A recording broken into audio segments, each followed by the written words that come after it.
আমরা জানি যে কোনো প্ল্যান্ট তো অটোট্রপিক হয়, কিন্তু যে সেমি হেটারোট্রপিক হতে পারে কোনো একটা মানে প্ল্যান্ট, সেটাতে আমাদের কাছে একটা আশ্চর্য ব্যাপার।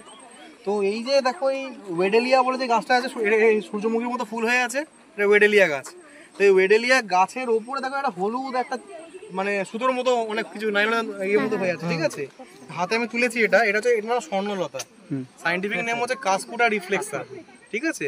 মানে রিফ্লেক্স মানে অনেক ফ্লেক্সিবল এটা হয়। স্বর্ণলতা কেন নামটা বুঝতে পারছো, মানে দেখেই বুঝতে পারছো কেন স্বর্ণলতা নামটা, সোনার মতো লতা একটা নাম হয়েছে, ঠিক আছে? তো কাসকুটা রিফ্লেক্সের নাম কাসকুটেসি বলে ফ্যামিলি, মনোটাইপিক মানে কি, এই ফ্যামিলির একটা গাছ একটা জেনাসি এখানে পাওয়া যায়, ঠিক আছে? মানে এটা বেসিক্যালি কি হয়, এ নিজে খাবার বানাতে পারে না, বুঝতে পারছো? নন ক্লোরোফিলাস হয়, কোনো সবুজ রং নেই, নন ক্লোরোফিলাস হয়, খালি এর ফুলটাই হয় আর কিচ্ছু নাথিং, ইভেন এদের রুটও হয় না। তোমরা হয়তো যখন পড়েছো রুট পড়া, হস্টোরিয়া বলে একটা পাঠের কথা পড়েছিলে, তোমরা হস্টোরিয়া ক্লাস 11-এ পড়েছিলে, হস্টোরিয়া বাংলা বলা